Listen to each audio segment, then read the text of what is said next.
복 있는 사람이 됩시다. 은혜 받읍시다. 다 잘 될 것입니다. 다 지나갈 것입니다. 할렐루야. 오늘 로마서 2장 말씀을 상고하면서 같이 은혜를 나누려고 합니다. 바울은 로마 교회에 편지를 하면서 하나님이 누구시고 인간이 어떤 존재인가 하는 본질의 문제를 먼저 거론합니다. 그래서 1장부터 11장까지는 우리가 어떻게 구원을 받았는가 하는 구원의 원리를 설명하고, 또 16장까지 12장부터 나머지 후반은 그러므로 하나님의 은혜로 구원받은 자답게 살아야 한다라는 것을 삶을 강조합니다. 그래서 우리가 흔히 세 가지 부사로 정리할 수 있다라고 지난 시간에 얘기했는데, 그러나 그럼에도 불구하고 그러므로, 그래서 전반부에서는 그야말로 그러나의 은혜, 우리는 죄인이요 한 사람도 영광이 이룰 수 없는 죄를 지은 죄인이지만, 그러나 하나님께서 죄 없는 아들 예수로 말미암아 우리의 죄값을 지불하시고 하나님이 은혜 베푸셔서 구원의 자리에, 구속의 자리에 이르도록 은혜 주신 줄로 믿습니다. 주님은 우리의 화목제물로, 대속제물로 이 땅에 오셨고, 죄 없는 주님이 죽으심으로 우리의 죄값이 지불이 된 거예요. 그런 차원에서 이제 로마서는 하나님이 누구신가라는 질문하고, 또 인간이 누구인가, 나는 누구인가 라는 이 본질적 질문 앞에서 하나님의 은혜로 구원받은, 오직 은혜로만 구원받을 수 있는 존재다라는 것을 가르쳐 주고 있습니다. 기독교는 흔히 그런 의미에서 이제 자력 종교가 아니라 타력 종교다 그렇게 말해요. 자력이라는 것은 내 스스로의 힘으로 구원받는 종교, 선행을 하고 적선을 하고 공덕을 쌓고 노력하고 힘쓰고 애써서 구원을 얻을 수 있는 그런 종교를 자력 종교로 해요. 대부분의 불교를 비롯한 종교들은 도를 닦는 내 힘과 능력으로 욕심을 버리고 득도를 해서 깨달아서 극락왕생한다, 이런 희한한 원리를 가지고 이제 힘쓰고 애쓰고 노력하지만, 성경은 한마디로 그렇게 해서 행위로서는 구원받을 육체가 있느니라 없느니라, 있을 수가 없습니다. 그래서 우리는 내 힘이 아닌 하나님의 힘, 하나님의 은혜, 성령의 능력으로, 권능으로 구원받는 그런 은혜의 종교, 타력 종교를 얘기합니다. 그런 차원에서 세상의 모든 종교는, 불교를 비롯한 종교들은 행위 종교라면 기독교는 은혜의 종교다. 그래서 우리는 오직 은혜를 깨닫는, 바울이 깨달은 것도 내가 나 된 것은 하나님의 은혜로 된 것이다. 모든 사도보다 더 많이 수고했지만 그것도 내가 아니요 나와 함께 하신 하나님의 은혜라고 했습니다. 이제 종료주일, 부활주일이 다가오고 있는데, 우리 십자가 안에서 우리 항상 두 가지를 이제 잘 깨달아야 됩니다. 십자가는 하나님이 누구신가를 가르쳐주고 우리가 누구인가를 깨닫게 하십니다. 로마서 5장 8절 말씀처럼 예수님이 십자가에 죽으심으로, 그 십자가를 통해서 하나님께서는 우리에 대한 자기의 사랑을 확증하셨느니라. 십자가는 하나님의 사랑을 우리에게 확증해 주셨습니다. 그렇지만 우리는 억만 죄악 가운데서 의인 없고 하나도 없고 모든 사람이 죄를 지었음에 하나님의 영광에 이를 수 없는, 그야말로 멸망받을 수밖에 없는 죄인들이었다. 이 둘이 조화를 이루어서 우리는 구원받은 죄인이 되었고, 그 구원받은 죄인으로서 이 마지막 때 하나님의 사랑과 은혜 안에 살면서 우리가 할 일이 무엇이냐? 그것은 오직 하나님의 은혜에 감사하는 것이다. 그러므로 범사에 감사하는 것이 그리스도 예수 안에서 너희를 향하신 하나님의 뜻이니라. 그런 차원에서 기독교는 우리로 하여금 십자가 앞에서 우리의 모든 죄성을 고백하고 우리의 부끄러움을 가려주신 하나님의 은혜에 감사해야 한다. 그런 차원에서 로마서 2장에 와서 이제 사도 바울은 1장에 이어서 이제 하나님의 심판에 대한 말씀으로 시작을 합니다.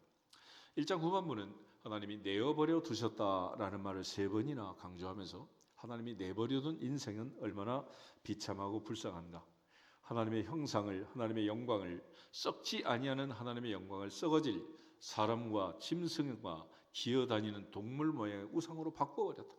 이것이 인간의 무지였습니다.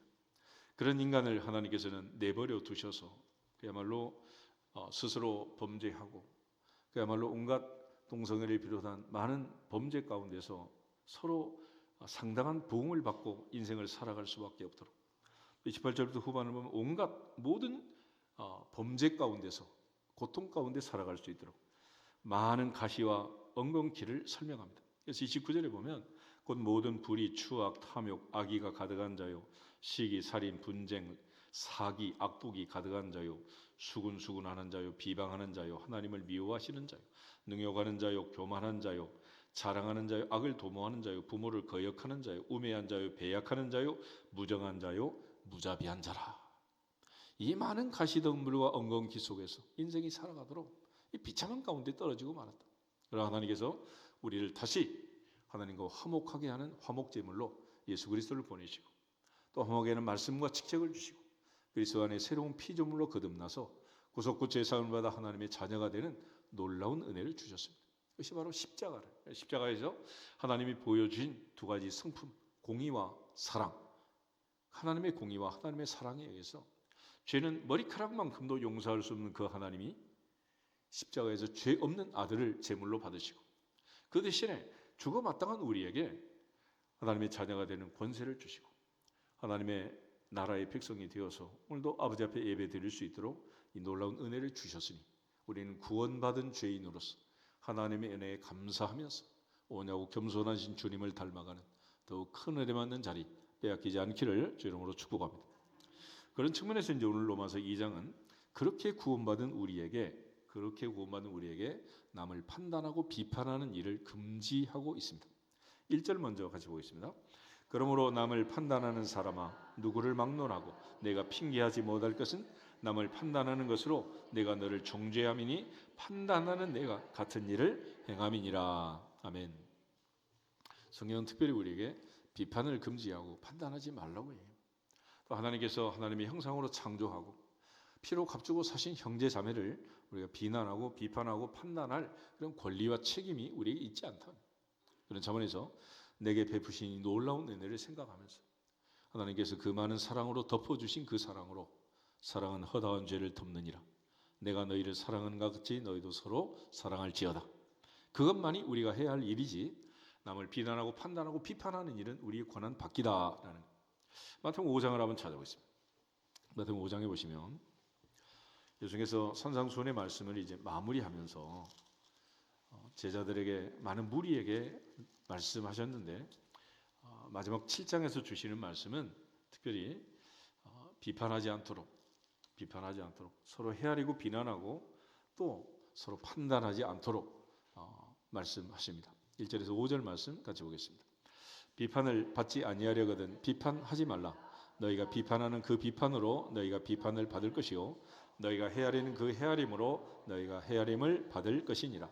어찌하여 형제의 눈 속에 있는 티는 보고 내 눈 속에 있는 들보는 깨닫지 못하느냐? 보라, 내 눈 속에 들보가 있는데 어찌하여 형제에게 말하기를 나로 내 눈 속에 있는 티를 빼게 하라 하겠느냐? 외식하는 자여, 먼저 내 눈 속에서 들보를 빼어라. 그 후에야 밝히 보고 형제의 눈 속에서 티를 빼리라. 아멘. 우리가 비판하지 말고 판단하지 말라 하는 것은 특별히 예수님께서 이제 경고의 말씀으로 우리에게 주셨는데, 이유는 예수님께서 이제 전직이 목수였잖아요. 목수가 다루던 가장 큰 물건은 대들보고 가장 작은 건 톱밥이라고, 톱밥. 근데 놀랍게 내 눈 속에는 대들보가 있고 형제의 눈 속에는 톱밥이 있는데 대들보는 안 보이고 뭐만 보인다? 톱밥만 보인다는. 여러분, 아침에 아무리 비싼 샴푸로 머리를 감고 왔더라도, 아무리 비싼 화장품을 발랐더라도 다 보이는데 누구 얼굴만 안 보여? 이게 인간이에요, 인간. 그러니까 인간은 어쩔 수 없이 본질적으로 자기를 보지 못하는. 그래서 자기를 보려면 물리적으로는 거울을 봐야 된다. 영적으로 내 내면의 세계를 보려면 하나님의 말씀의 거울에 내 모습을 비춰보고 내게 주시는 하나님의 음성을 들을 때 소크라테스가 말한 것처럼 너 자신을 알게 되는 거예요. 내 자신을 알게 돼. 그 전에는 절대로 알 수가 없는 게 인간이다. 그러니까 지금 내가 얼마나 허망한 인생을 살고 있는가를 깨닫는 것은 아주 간단한 거예요. 지금 누구 얼굴이 안 보인다고?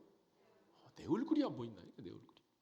근데 상대방의 눈에는 티만 있어도, 톱밥 하나만 있어도 이게 얼마나 잘 보이는지. 그래서 예수님께서는 먼저 내 눈에 들보를 빼라. 그리고 형제의 눈 속에서 티를 빼게 해라. 그랬습니다. 그것이 바로 외식하는 자들, 특별히 마태복음 23장에는 바리새인과 서기관들, 사두개인들, 많은 외식하는 자들에 대한 예수님의 선포가 나오는데, 그 예수님 말씀도 보면 회칠한 무덤 같다, 그런 얘기를 했습니다.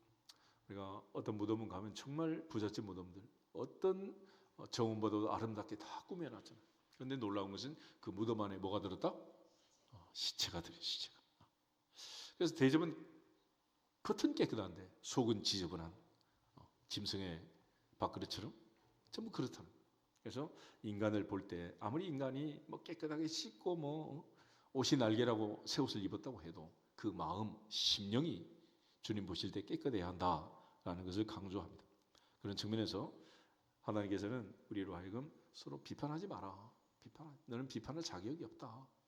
내 눈 속에 지금 대들보가 들었는데 상대방이 있는 티를 가지고 감론을 할 수 있느냐? 요즘은 좋은 세상이 돼가지고 뭐 정치인들도 하는 얘기, 옛날 얘기하고 요즘 얘기 들어보면 완전히 내로남불 아니겠어? 역지사지. 입장이 바뀌면 사람은 또 그렇게 바뀔 수밖에 없는 거예요.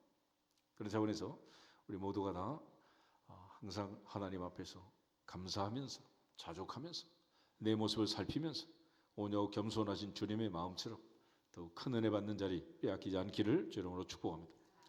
야고보서 4장 11절 12절 두 절 한번 더 보겠습니다. 야고보서 4장 11절 12절에 보면 야고보 사도도 오늘 우리가 어떤 경우에라도 판단하기는 어렵다라고 해요. 이 판단이라는 것은 하나님이 하시는 것이고 하나님이 주신 은혜로 하는 거지 우리가 그러한 책임 남을 비난하고 비판하는 그런 권리가 우리에게 있지 않다라는 11절 보겠습니다. 형제들아 서로 비방하지 말라. 형제를 비방하는 자나 형제를 판단하는 자는 곧 율법을 비방하고 율법을 판단하는 것이라. 내가 만일 율법을 판단하면 율법의 준행자가 아니요 재판관이로다. 입법자와 재판관은 오직 한 분이시니 능히 구원하기도 하시며 멸하기도 하시느니라. 너는 누구이기에 이웃을 판단하느냐. 아멘. 이 말씀을 비춰보면 우리는 얼마나 많은 어리석음을 범하고 어리석은 행위를 하고 있는가. 눈에 보이는 모든 것을 비난하고 판단하고 비판하고 그러고 살잖아요. 그렇지만 실상 내 마음에 내 심령에 하나님이 은혜를 주지 아니하면 눈이 있어도 보지 못하고 귀가 있어도 듣지 못하고 마음으로 깨닫지 못하고 평생 남 탓만 하고 남의 일만 얘기하다가 인생이 끝나고 마는 거예요. 이제는 하나님의 보좌 앞에서 내게 주신 말씀을 듣고 내가 은혜 받고 내가 구원받고 내가 천국 가는 주인공이 되시기를 주로 축복합니다. 여기서 앞서 인사하겠습니다. 내가 주인공이 됩시다. 들러리는 그만합시다. 확실하게 얘기해봐. 들러리는 그만합시다. 요즘은요 다 자기가 주인공의 인생을 살기 때문에 들러리한테 관심이 있어요 없어요? 아무도 없어요. 그런데 나만 괜히 신경을 쓰는 거야. 오늘 찬양은 이미 끝났고 하나님 영광을 받으셨어요. 근데 틀린 거는 누구만 기억하고 있어? 예배 끝날 때까지만 3박 4일 막 묵상하면서 무슨 의미가 있겠냐고. 그게 아무도 신경 안 써요. 아무도. 그래서 남을 비난하고 판단하지도 말고 남의 말에 신경 쓰지도 말고 주만 바라볼지어다. 우리를 판단할 수 있는 오직 한 분, 입법자와 재판관은 한 분, 하늘의 하나님뿐이다. 아멘. 출애굽기 18장에 보면 재미있는 얘기가 나옵니다. 모세가 이제 출애굽하고 나서 모세 장인 이드로가 그의 아내 십보라 왕 두 아들 엘리에셀 게르솔을 데리고 이제 광야로 나왔습니다. 그리고 만났어요. 그동안 있었던 일이 어마어마하잖아요. 애굽에 10가지 재앙이 내렸지, 홍해 바다가 갈라졌지, 마라의 쓴물이 단물이 되었지, 모세가 손들고 기도하면 르비딤에서 아말렉이 물러가고 잠시 손 내리면 또 아말렉이 이기고 뭐 하늘에서 만나가 내리고 반석에서 샘이 터지고 며칠 동안 얘기해야 되겠어요. 그런데 하루 저녁 지나니까 하루 종일 모세가 얘기할 틈이 없는 거예요. 가만히 구경을 하니까 이들어가 보니까 모세는 앉아있고 백성은 일렬로 서가지고 하루 종일 줄서기를 하고 있는데 밤이 돼서 물었어. 자네 지금 하루 종일 뭐 했는가? 그랬더니 재판을 했다. 재판을. 백성들이 지금 광야에 나와서 문제가 생기니까 나한테 물어보고 내가 지금 그 답을 하느라고 재판을 했다는 거예요. 그래서 이들어가 이 사람아 그래가지고 가나안에 들어가겠는가? 결국 광야에서 엎드려 죽고 말 거다. 내가 아이들 줄 테니까 이렇게 해라. 그래서 그때 만든 제도가 1000부장, 100부장, 50부장, 10부장 제도를 만든 거예요. 그래서 연차적으로 그들끼리 교육을 시켜가지고 율법을 가르쳐서 웬만한 건 처리하도록 하고 그렇게 해도 해결이 안 되는 아주 고난도의 문제, 그것만 당신이 직접 처리해라. 그러지 않으면 재판하다 끝난다. 재판하다. 그래서 어떤 사람 요원은 고소하지 마라, 이런 요원 남긴 할아버지도 있어요. 끝도 없는 재판. 언제 끝나겠어, 언제 이게. 그런데 그 제도를 모세가 받아들여 가지고 천부장, 백부장, 50부장, 10부장을 세웠는데, 그렇게 해서 이제 법적으로 하나님이 주신 그 하나님의 입법권과 재판권을 가지고 재판하는 판사들에게 모세가 신명기 16장에 보면 주의사항을 줘요. 신명기 16장 한번 보겠습니다. 신명기 16장. 이거는 뭐 3500년 전이나 지금이나 판사, 검사, 변호사 다 마찬가지예요. 또 이웃을 판단하는 여러분처럼 왕 같은 제사장이 돼가지고 국가가 권한을 안 줬는데도 날마다 재판하시는 재판관님들, 이 말씀을 잘 들어보라는 거예요. 18절 보겠습니다. 내 하나님 여호와께서 내게 주시는 각 성에서 내 지파를 따라 재판장들과 지도자들을 둘 것이요, 그들은 공의로 백성을 재판할 것이니라. 너는 재판을 굽게 하지 말며 사람을 외모로 보지 말며 또 뇌물을 받지 말라. 뇌물은 지혜자의 눈을 어둡게 하고 의인의 말을 굽게 하느니라.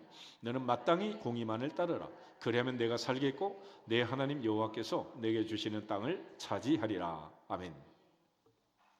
하나님의 재판을 한마디로 18절 끝에 그들은 백성을 재판할 때 어떻게 해라? 공의로 해라. 공의로 해라. 아모스 5장 24절 말씀처럼 공의를, 정의를 하수처럼 강물처럼 흘릴지어다. 하나님은 공의의 하나님이라. 그 공의를 세우기 위해서 해야 할 가장 중요한 공의가 뭐냐? 재판을 굽게 하지 마라. 구부러뜨리지 마라. 얘기는 의인은 의롭다고 하고 악인은 악하다고 하면 되는데 이 결과를 뒤집는다는 거예요. 그래서 우리가 무죄는 유죄요, 유죄는 무죄다 그래가지고 의인은 악하다 그러고 악하는 의인이라, 이걸 뒤집어서 판결하는 이런 재판을 굽게 하는 일을 하지 마라. 그리고 그렇게 하기 위해서 중요한 것은 사람을 어떻게 보지 마라? 외모로 보지 마라. 외모로 보지 마라. 또 뇌물을 받지 말라. 뇌물은 지혜자의 눈을 어둡게 하고 의인의 말을 굽게 한다. 그래서 옛날부터 이제 이 뇌물이라는 것, 이 문제가 되는 거죠. 그래서 항상 하나님의 보좌 앞에서는 선물을 주고 선물을 받아야지 뇌물을 주고 뇌물을 받으면 안 돼요. 그래야 하나님의 뜻을, 공의를 이룰 수 있다. 마찬가지로 20절, 너는 마땅히 뭐만 따르라? 공의만 따르라. 공의만 따르라. 그래서 주님께서 십자가에 달려 돌아가신 것은 이 하나님의 공의 때문인데, 하나님은 자기 아들을, 죄 없는 아들을 십자가에 내주셨습니다. 그렇게 하기까지 하나님은 공의로우신 분이다. 할렐루야. 하나님은 용납할 수 없는, 먼지 하나도, 머리카락 하나도 죄는 용납할 수 없는 분이라. 그런 측면에서 하나님의 공의를 가장 실현해야 할 자이, 그게 바로 이제 재판정이었습니다. 아모스 5장 18절 17절에도 가면 성문에서 공의를 세울지어다, 이런 말이죠. 성문은 그때 당시 이제 재판정, 판결하는 재판석이었습니다. 하나님의 보좌 앞에서 마지막 하나님이 심판할 때 만약 이 재판이 구부러진 재판이라면 우리 어떻게 되겠어요? 그래서 요한일서 2장 1절에 가면 그때 우리에게 대언자가 있다, 변호사가 있고 우리를 변호할 수 있는 분, 그분은 지금도 하나님 보좌 우편에서 우리를 간구하시는 하나님의 아들 예수 그리스도시니라. 그래서 예수님께서 죄 많은 우리 대신 죄 없는 그분이 그 자기 목숨을, 핏값을 우리에 위해서 내어주셨기 때문에 그 주님이 변호하면 우리는 반드시 무죄 석방을 받고 천국에 가느니라. 그러니까 하나님의 법정은 그렇게 이제 진행이 될 거예요. 그런데 특별히 신명기 16장에서 모세는 바로 이드로가 그에게 준 좋은 대로 재판 제도로 만들고 재판하는 사람들에게 공의를 강조했습니다. 로마서 5장 2장 말씀에서 사도 바울은 바로 이러한 판단하는, 비난하는, 비방하는, 정죄하는 이런 일을 멈춰라 그랬습니다. 그리고 그렇게 해야 되는 이유가 뭐냐? 11절, 2장 11절 한 절만 다시 보겠습니다. 이는 하나님께서 외모로 사람을 취하지 아니하심이라. 아멘. 사무엘상 16장에 하면 사무엘이 이새의 집에 내려가게 되잖아요. 그리고 이새 집에 내려가서 왕위 선발전을 합니다. 이새 7 아들이 다 잔치 자리에 앉았고 제사 자리에 참석을 했습니다. 그리고 마지막 8째 다윗은 양을 치고 양무리 가운데 있었습니다. 그날 누가 왕이 될지는 아무도 몰랐지만 확실히 틀림없이 안 될 수 있는 확률이 높은 사람은 다윗이라고 아버지 이새도 형들도 모두 다 그렇게 생각을 한 거예요. 그런데 그 하나님께서 이 판세를 뒤집었습니다. 어떻게 뒤집었느냐? 사무엘상 16장 찾아보세요. 사무엘상 16장 6절, 7절 두 절을 같이 보겠습니다. 사무엘상 16장 6절 그들이 오매 사무엘이 엘리압을 보고 마음에 이르기를 여호와의 기름 부으실 자가 과연 주님 앞에 있도다 하였더니 여호와께서 사무엘에게 이르시되 그의 용모와 키를 보지 말라. 내가 이미 그를 버렸노라. 내가 보는 것은 사람과 같지 아니하니 사람은 외모를 보거니와 나 여호와는 중심을 보느니라 하시더라. 아멘. 사무엘이 첫눈에 반한 이세 장자 엘리압이 있었습니다. 그는 사울을 능가하는 기골이 장대한 그야말로 첫눈에 반한 그런 사람이었어요. 여호와의 기름 부으실 자가 과연 주님 앞에 있도다. 네, 하나님께서 이런 지하에 그 키와 용모를 보지 마라. 외모를 보지 마라. 용모와 키를 보지 마라. 내가 이미 그를 버렸다. 말씀.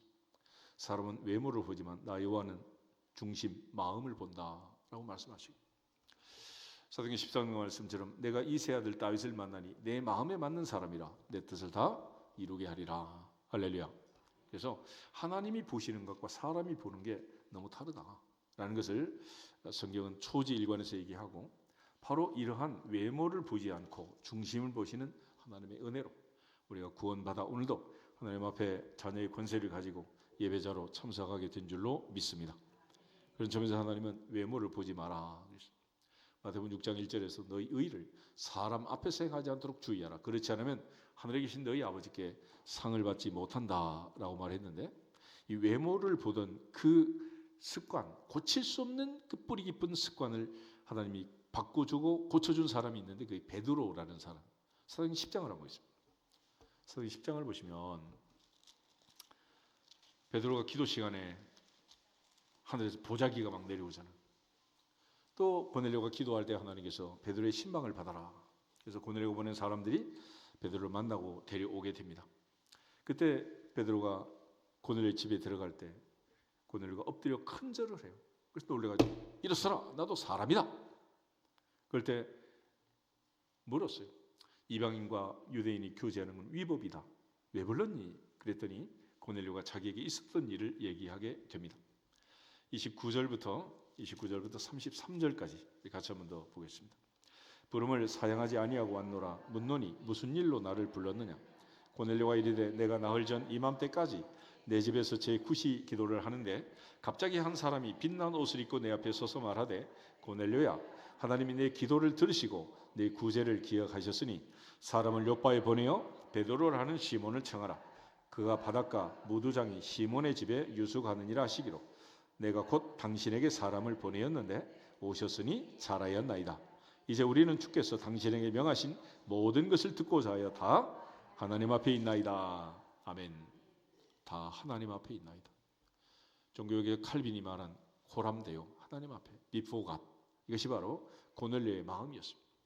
이러한 고넬료의 얘기를 듣고 베드로가 놀라운 깨달음이 왔어요. 34절 35절 같이 한번 더 보겠습니다. 베드로가 입을 열어 말하되 내가 참으로 하나님은 사람의 외모를 보지 아니하시고 각 나라 중 하나님을 경외하며 의를 행하는 사람은 다 받으시는 줄 깨달았도다. 깨달았도다. 깨달았도다. 이 베드로의 깨달음이 이방 선교의 문을 열었고 바울이 이방인의 사도로서 사역을 감당했고 그 복음이 로마를 정복하고 로마로부터 전 세계로 퍼져서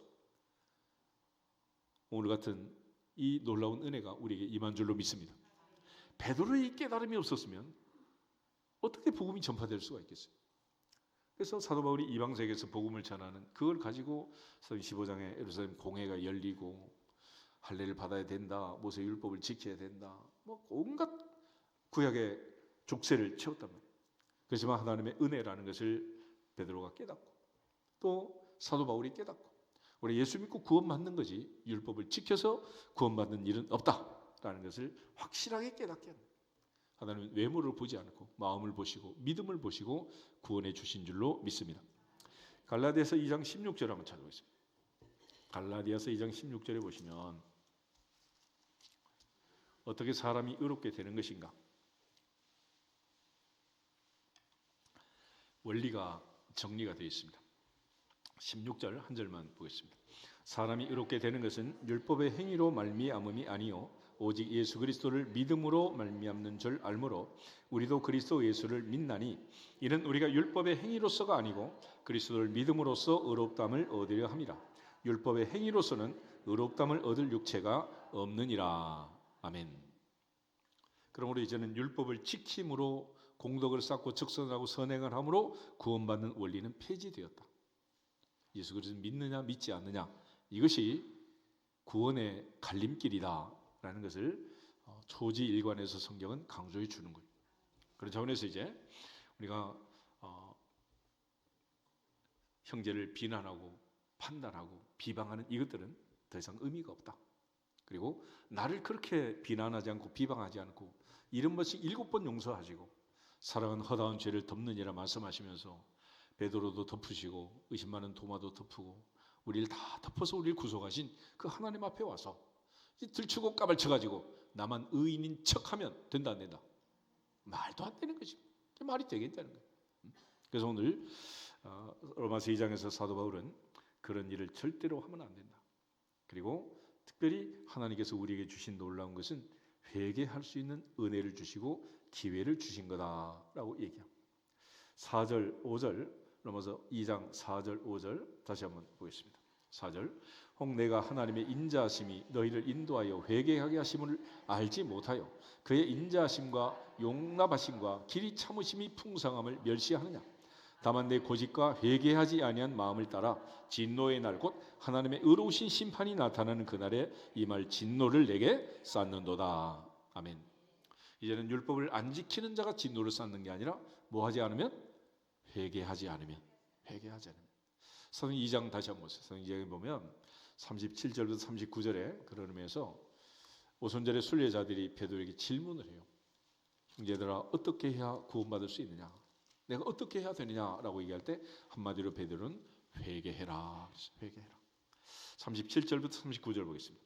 그들이 이 말을 듣고 마음에 찔려 베드로와 다른 사도들에게 물어 이르되 형제들아 우리가 어찌할꼬 하거늘 베드로가 이르되 너희가 회개하여 각각 예수 그리스도의 이름으로 세례를 받고 죄사함을 받아라. 그러면 성령의 선물을 받으리니 이 약속은 너희와 너희 자녀와 모든 먼데 사람 곧 주 우리 하나님이 얼마든지 부르시는 자들에게 하신 것이라. 아멘. 16장에서 빌립보 감옥의 간수장이 바울에게 똑같은 질문을 선생들아 내가 어떻게 해야 구원받을 수 있느냐. 한마디로 주 예수를 믿으라. 그러면 너와 네 집이 구원을 받으리라. 할렐루야. 그러므로 이제는 율법을 지켰느냐 안 지켰느냐 이것이 심판의 기준이 아니고 예수를 믿었느냐 믿지 않았느냐 이게 바로 심판의 기준이라. 그러니까 가장 큰 죄는 강도처럼 어마어마한 무시한 죄를 지었다는 게 아니라 예수를 안 믿는 것이 가장 큰 죄가 되는 거예요. 요한일서 1장인 말씀처럼 만약 우리가 우리 죄를 자백하면 저는 미쁘시고 의로사 우리를 모든 불의에서 깨끗하게 하실 것이요 만약 우리가 범죄하지 아니하였다면 하나님을 거짓말하는 자로 만드는 것이니라 그러죠. 그런 차원에서 오늘 로마서 2장은 이제 하나님이 주신 그 은혜, 그 영광은 오직 예수 그리스도로 말미암아 이루어지는 거지 다른 길로는 하나님께서 우리를 정죄하거나 그러지 않는다. 하나님 외모로 사람을 심판하지 않고 외모를 보지 않고 특별히 우리 모두에게 회개할 수 있는 은혜를 기회를 주셨기 때문에 회개하고 돌아온 자는 유대인이나 헬라인이나 얼마든지 하나님이 부르신 모든 자들은 오직 한 가지 원리 회개하라 천국이 가까이 왔느니라. 오직 그 원리대로 주님이 심판하시는 것을 강조하고 있습니다. 그러면서 로마서 2장 16절을 한번 보겠습니다. 로마서 2장 16절 곧 나의 복음에 이른 바와 같이 하나님이 예수 그리스도로 말미암아 사람들의 은밀한 것을 심판하시는 그날이라. 아멘. 이제는 주님이 심판할 때 오직 하나님의 말씀을 따라서 우리의 행위를 따라서 복음을 따라서 예수를 믿었느냐 믿지 않았느냐 이것이 기준이 되어서 우리를 심판하시고 판단한다라는 요한 5장에 있는 것처럼 아버지께서 심판하는 모든 권세를 아들에게 넘기셨고 이 주님은 하나님 보호자로부터 산자와 죽은 자를 심판하러 오시리라.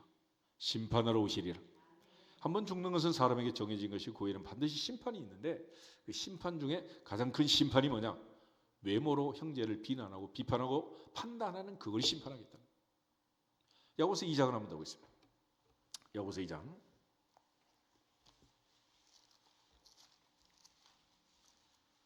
야고보서 2장 1절 한 절만 같이 보겠습니다. 야고보서 2장 1절. 내 형제들아, 영광의 주 곧 우리 주 예수 그리스도에 대한 믿음을 너희가 가졌으니 사람을 차별하여 대하지 말라. 여기서 말하는 차별은 2절 이하에 보면 금가락지 끼고 좋은 옷 끼고 명품 들고 이렇게 오는 사람하고 허름한 옷 입고 오는 사람 차별하지 마라. 차별하지 마라. 그러니까 외모를 가지고 사람을 비난하거나 비판하거나 비방하거나 판단하지 마라. 판단하지 마라. 그래서 주님께서는 2000년 전이나 지금이나 2000년 전 교회도 이제 안내위원들이 있어가지고 안내를 할 때 이렇게 했던 것 같아요. 그러니까 오늘도 마찬가지로 우리가 하나님의 은혜 안에서 외모를 보지 마라. 그런데 끝까지 보이는 것은 뭐밖에 안 보여? 노인정에서도 인물만 본다 그러잖아요. 언제까지 그럴까? 언제까지? 이러니 이게 뭐 끝없는 수렁에 빠져 있는 거죠. 하나님 앞에서 우리 모두가 다 하나님 보시기에 아름다운 3개월짜리 모세처럼 또 마지막 죽음의 순간까지 건강하게 살았던 모세처럼 또 영적으로 성전을 떠나지 않고 주야로 금식하고 아기 예수님을 만든 안나 선지자처럼 영혼이 잘된같이 범사가 잘되고 하나님 보시기에 아름다운 건강한 하나님의 백성, 하나님의 자녀들이 되기를 주름으로 축복합니다. 그것은 외모가 아니다. 마음이냐, 마음. 그럼에도 불구하고 우리는 이 마음을 닦는 데는 아무 관심이 없고 오늘도 그냥 머리 감고 얼굴 연지고 온지 찍느라고 시간이 많이 걸렸잖아요. 이게 막. 그 시간에 기도를 해라. 기도. 이게 우리의 허망한 인생이 되는 이유가 되는 거예요. 그래서 사도 바울은 이 외모에 대한 비판과 비난 그리고 회개치 않는 거기에 대해서 하나님이 심판을 하시는데 이제는 심판의 기준이 뭐냐? 예수님이다. 예수님. 그래서 바울이 말한 복음, 그 복음을 바울은 로마서 1장에서 이미 말씀했어요. 복음은 뭐냐? 복음은 예수 그리스도다. 복음을 믿느냐 믿지 않느냐, 예수를 믿느냐 믿지 않느냐 여기에 따라서 달라지게 됩니다. 다시 로마서 1장 2절에서 4절을 보겠습니다. 바울이 전한 복음, 하나님의 은혜의 복음, 이 복음을 전하려고 생명을 아끼지 않았던 바울의 복음, 나의 복음, 그 복음이 무엇인가? 로마서 1장 2절. 이 복음은 하나님이 선지자들을 통하여 그의 아들에 관하여 성경에 미리 약속하신 것이라. 그의 아들에 관하여 말하면 육신으로는 다윗의 혈통에서 나셨고 성결의 영으로는 죽은 자들 가운데서 부활하사 능력으로 하나님의 아들로 선포되셨으니 곧 우리 주 예수 그리스도시니라. 아멘. 복음은 예수 그리스도시니라. 초대교회는 예수가 그리스도라고 가르치기와 전도하기를 그치지 아니하니라. 오직 예수를 전해. 예수. 근데 예수는 없고 프로그램만 남아있으면 무슨 의미가 있겠어요? 그러므로 무슨 일을 하든지 예배의 중심도 예수, 바자의 중심도 예수, 임직식의 중심도 예수, 찬양의 중심도 예수. 우리 모든 삶의 중심이 예수가 돼요. 예수. 오직 예수. 오직 예수. 이것이 바로 바울이 로마서에서 강조하고 있는데요. 자, 그래서 이제 로마교회 편지를 쓰면서 하나님 누구시냐? 하나님 외모 보지 않는다. 그래서 유대인이 아닌 이방인 너희들도 하나님의 은혜로 구원받은 자가 되었고 부르심을 받은 자가 되었다. 하나님의 부르심에는 차별이 없고 그 차별 없는 부르심으로 인하여 예수 그리스도의 십자가의 보혈의 공로로 죄 없는 주님이 대속제물이 되심으로 우리가 구원받아 하나님의 자녀가 된 것을 강조해 주고 있습니다. 그 하나님은 공의로 심판을 하시고 그 어떤 경우에도 우리로 하여금 다른 걸 묻지 않는다.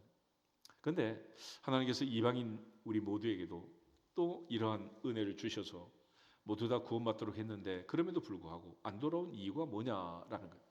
14절 15절 로마서 2장 다시 한번 보겠습니다. 13, 14, 15 하나님 앞에서는 율법을 듣는 자가 의인이 아니요 오직 율법을 행하는 자라 의롭다 하심을 얻으리니 율법 없는 이방인이 본성으로 율법의 일을 행할 때에는 이 사람은 율법이 없어도 자기가 자기에게 율법이 되나니 이런 이들은 그 양심이 증거가 되어 그 생각들이 서로 혹은 고발하며 혹은 변명하여 그 마음에 새긴 율법의 행위를 나타내느니라. 아멘. 근데 왜 이렇게 하나님께서 봄이 되면 온갖 아름다운 산천초목을 주면서 하나님의 살아계심을 다 보도록 했는데, 하나님의 새로운 창조, 하나님의 새로운 역사, 참 아름다워라 주님의 세계는 찬송하는 대신에 이 동네는 땅값이 얼마요? 이러고 다니는 투기꾼만 있단 말이에요. 왜 그러냐는 왜 그래? 디모데전서 4장 보겠습니다. 디모데전서 4장.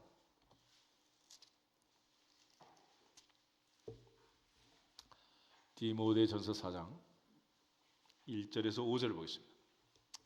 그러나 성령이 밝히 말씀하시기를 후일에 어떤 사람들이 믿음에서 떠나 미혹하는 영과 귀신의 가르침을 따르리라 하셨으니 자기 양심이 화인을 맞아서 외식함으로 거짓말하는 자들이라.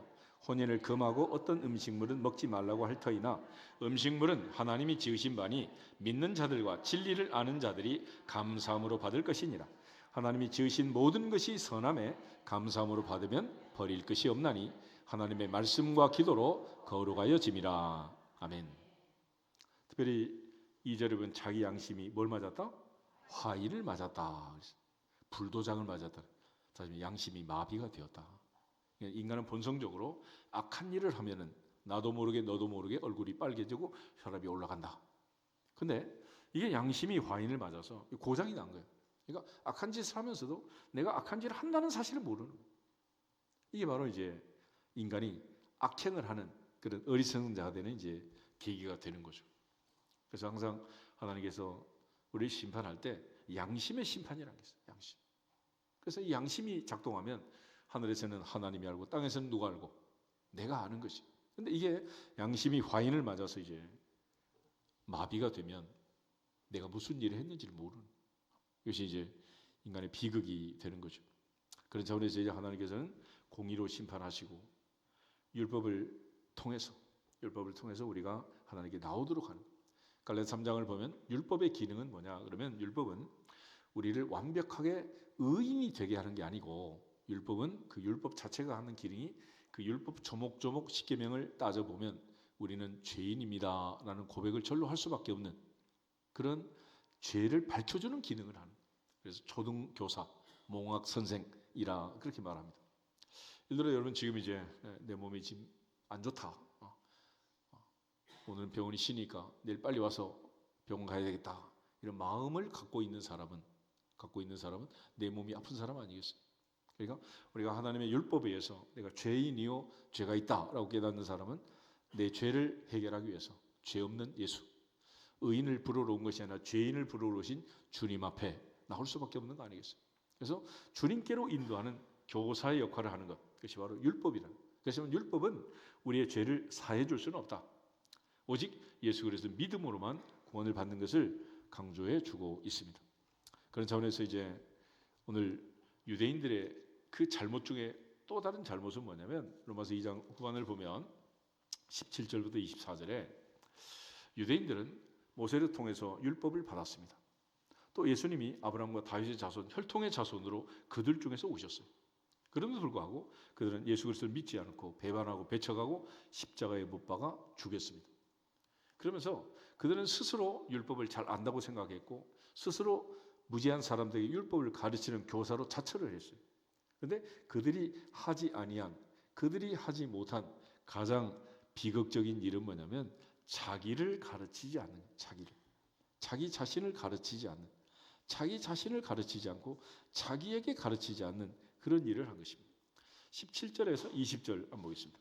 유대인이라 불리는 내가 율법을 의지하며 하나님을 자랑하며 율법의 교훈을 받아 하나님의 뜻을 알고 지극히 선한 것을 분간하며 맹인의 길을 인도하는 자요 어둠에 있는 자의 빛이요 율법에 있는 지식과 진리의 모본을 가진 자로서 어리석은 자의 교사요 어린아이의 선생이라고 스스로 믿으니 그러면 다른 사람을 가르치는 내가 내 자신은 가르치지 아니하느냐? 도둑질하지 말라 선포하는 내가 도둑질하느냐? 아멘. 24절 기록된 바와 같이 하나님의 이름이 너희 때문에 이방인 중에서 모독을 받는다. 그래서 여기서 모세와 바리새인들과 서기관들을 비교할 때 바리새인과 서기관들이 모세의 자리에 앉았다.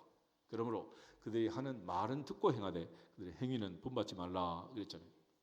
결과적으로 이 유대인들은 남을 가르치는 랍비로서 듣기 좋은 소리 듣는, 칭찬받는 이런 거는 많이 했지만은 자기 자신을 가르치는 행함이 없었다. 그래서 율법은 듣는 자가 의인이 아니라 행하는 자가 의인이다. 그렇게 말씀을 한 거예요. 그런 차원에서 이제 이 모세가 주었던 율법, 그 율법을 지킨다고 해서 의인이 되는 것도 아니지만 지킬 수 없는 인간에 대해서는 하나님께서 더 이상 율법 조문을 가지고 우리를 심판하지 않고 예수 그리스도를 믿었느냐 믿지 않았느냐, 내 모든 죄값을 지불하신 그 사실을 믿으면 구원을 받으리라. 이게 이제 우리가 구원받는 원리가 그래요. 원리가 주님의 십자가의 보혈의 공로, 그 능력은 80억 인구를 다 살리고 아담부터 시작해서 마지막 태어날 마지막 인류까지 다 살리고도 남을 정도로 어마어마한 하나님의 은혜, 하나님의 은혜라니. 그래서 우리가 300만 년치를 탕감받았다 그랬잖아요. 근데 우리는 100대를 가지고 싸우고 있는 건데, 결과적으로 이 어마어마한 하나님의 은혜를 받았으면서도 그걸 깨닫지 못하는 자, 그가 바로 이제 비극의 주인공이 되는 거예요. 그런 차원에서 베드로처럼 7번이 아니라 70번씩 7번이라도 용서하고 내가 받은 그대로 내가 너희를 사랑하는 것 같이 사랑한 허다한 죄를 덮고 너희도 서로 사랑할지어다. 서로 사랑할지어다. 그래서 유대인의 자부심은 모세가 우리에게 준 율법, 또 아브라함과 다윗의 자손에게 약속한 그 모든 은혜가 우리에게 왔다라는 이 선민이라는, 하나님이 우리가 하나님의 백성이라는 이런 자부심을 가지고 살았어요. 그렇지만 우리가 오늘날 성도로서 사는 것은 억만 죄에서 우리를 구속하신 하나님의 사랑과 은혜, 십자가의 사랑, 그 은혜를 받은 자답게 이런 하나님의 자녀의 권세를 누리는 자존감과 자신감을 회복할지어다. 그것이 이제 우리가 살아가는 가장 중요한 방법입니다. 그래서 이제 로마서 2장 후반에 가면 눈에 보이는 할례와 보이지 않는 할례, 진짜 할례가 무엇인가라는 것을 바울이 정리하면서 이제 마무리를 하게 됩니다. 26절에서 29절을 같이 보겠습니다. 그런즉 무할례자가 율법의 규례를 지키면 그 무할례를 할례와 같이 여길 것이 아니냐. 또한 본래 무할례자가 율법을 온전히 지키면 율법 조문과 할례를 가지고 율법을 범하는 너를 정죄하지 아니하겠느냐. 무릇 표면적 유대인이 아니요 표면적 육신의 할례가 아니니라. 오직 이면적 유대인이며 할례는 마음에 할지니 영에 있고 율법 조문에 있지 아니한 것이라. 그 칭찬이 사람에게서가 아니요 다만 하나님에게서니라. 아멘. 바로 마지막 로마서 2장에서 이제 진짜 할례, 참 할례, 영적 할례를 강조합니다. 우리가 받아야 할 진짜 할례. 예수님께서 사도행전에 말씀하신 것처럼 세례요한의 물 세례가 아니라 성령의 세례, 하나님의 능력의 세례, 불세례를 받아야 하느니라. 그게 진짜 할례를 받은 사람. 눈에 보이는 표피를 잘라서 난지 8일 만에 남자아이의 생식기를 자르는, 표피를 자르는 그런 수술이 아니라 이제는 마음의 할례, 진짜 할례를 받아야 한다라는 것을 강조하고 있습니다. 그래서 이거는 참 할례, 진짜 할례는 성령의 역사다. 아멘. 사도행전 2장 다시 보겠습니다. 사도행전 2장에 보시면 베드로가 회개를 강조할 때 회개는 어떻게 하는 거냐, 회개에 대한 말씀을 다시 한번 보겠습니다. 형제들을 어찌할꼬 그럴 때 38절 베드로가 이르되 너희가 뭐 해라? 회개해라. 근데 회개 내용이 뭐냐? 첫째, 각각 하는 거다. 각자 따로. 아멘. 그러니까 부인 치마폭 붙들고 천국 가는 방법은 있느니라 없느니라. 그런 방법은 없어. 각각 따로. 그리고 예수 그리스도의 이름으로 세례를 받아라. 그리고 죄사함을 받아라. 그러니까 회개의 결과는 각각 하는 것이고 예수 그리스도의 이름으로 세례받고 죄사함을 받는 것이다. 그래야만 뭘 받는다? 성령의 선물. 그래서 이 회개는 성령의 역사니라. 이거는 외과적으로 칼 들고 하는 게 아니고 성령의 곧 하나님의 말씀으로 성령의 역사로 성령의 선물로 이루어지는 일이다. 이 선물, 이 약속은 너희와 너희 자녀와 모든 먼 데 사람, 땅끝에 속한 한반도 끝에 사는 우리에게까지도 마찬가지다 라고 말씀하십니다. 그러므로 이제는 하나님의 은혜 안에서 구원받은 자답게 하나님의 은혜로 대속받아 하나님의 자녀가 된 이 놀라운 사실을 깨닫고 이 마지막 때 하나님이 우리에게 주신 가장 큰 은혜는 아직도 여전히 아무도 멸망하지 않고 모든 사람이 회개하기에 이르기를 원하시느니라. 천년을 하루같이, 하루를 천년같이 지금도 기다리는.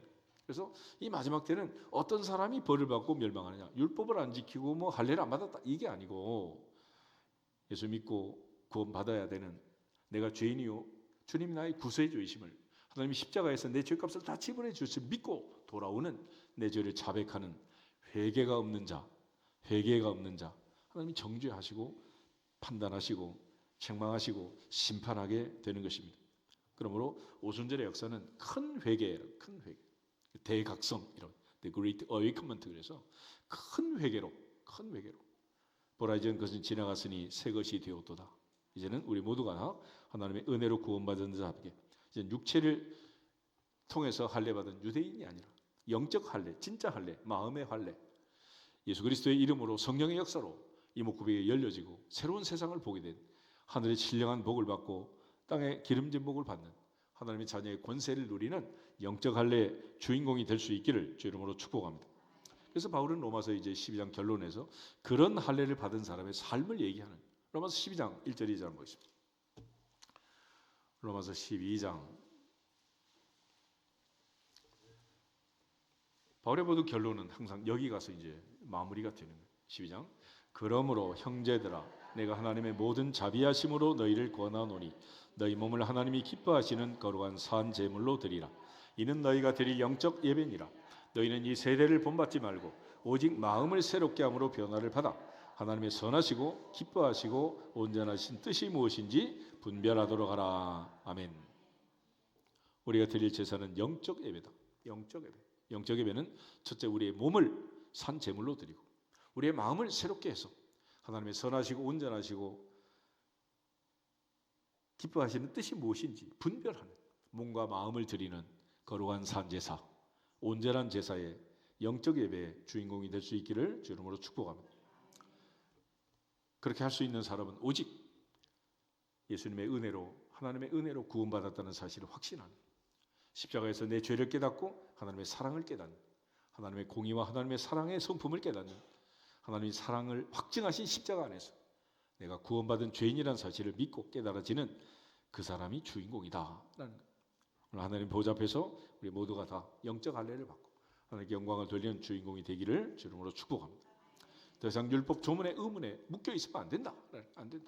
그런 차원에서 로마서 2장은 다시 한번 하나님이 내버려 두신 사람이 되지 말고 이제는 모세가 행한 육체의 할례가 아니라 오순절에 성령이 역사하시고 120명이 3,000명, 5,000명이 하나님께 돌아왔던 초대교회의 역사, 오직 성령의 세례를 받을지어다. 성령의 능력으로 성령의 기름 부심으로 영적 할례를 받을지어다. 이제는 눈에 보이는 표면적인 할례 받은 자가 유대인이 아니다. 이면적으로 마음의 할례를 받은 그 사람이 진짜 그리스도인이요 진짜 하나님의 자녀다. 아멘. 이것이 이제 바울이 로마서 우리에게 강조해 주는 내용입니다. 그런 측면에서 에베소 5장을 한 번 더 읽고 기도하겠습니다. 에베소 5장 15절에서 21절. 에베소서 5장 15절에서 21절. 바울은 언제나 원리를 설명하면 결론. 그러므로 그런즉 이렇게 살자. 15절. 그런즉 너희가 어떻게 행할지를 자세히 주의하여 지혜 없는 자같이 하지 말고 오직 지혜 있는 자같이 하여 세월을 아끼라. 때가 악하니라. 그러므로 어리석은 자가 되지 말고 오직 주의 뜻이 무엇인가 이해하라. 술 취하지 말라. 이는 방탕한 것이니 오직 성령으로 충만함을 받으라. 시와 찬송과 신령한 노래들로 서로 화답하며 너희의 마음으로 주께 노래하며 찬송하며 범사에 우리 주 예수 그리스도의 이름으로 항상 아버지 하나님께 감사하며 그리스도를 경외함으로 피차 복종하라. 아멘. 마지막 결론. 피차 비방, 비난, 비판, 판단하지 말고 피차 복종해라. 자기보다 남을 낮게 여겨라. 내가 받은 은혜, 내가 받은 사랑, 내가 받은 용서, 내가 너희를 사랑한 것 같이 거저받았으니 거저주고 내가 너희를 사랑한 것 같이 너희도 서로 사랑할지어다. 이게 이제 예수님께서 또 주신 결론이고 바울이 우리에게 선포하고 명령한 결론이고 우리가 살아가야 할 삶의 지혜요 우리의 모든 삶의 예배가 바로 이런 삶인 것을 가르쳐주고 있습니다. 그러므로 주님 말씀하신 것처럼 이제는 외모로 판단하는 어리석은 죄를 짓지 말고 때와 시기를 분별하는 지혜자가 되어서 참으로 하나님을 기쁘게 하는 아버지 아들 딸들이 되기를 주 이름으로 축복합니다. 옆 사람 앞뒤 사람 인사하면서 기도하겠습니다. 아버지만 기쁘게 합시다. 다시 주 예수 그리스도의 이름으로 하나님 아버지를 기쁘게 할지어다 선포하고 기도하겠습니다. 주 예수 그리스도의 이름으로 하나님 아버지를 기쁘게 할지어다, 기쁘게 할지어다, 기쁘게 할지어다.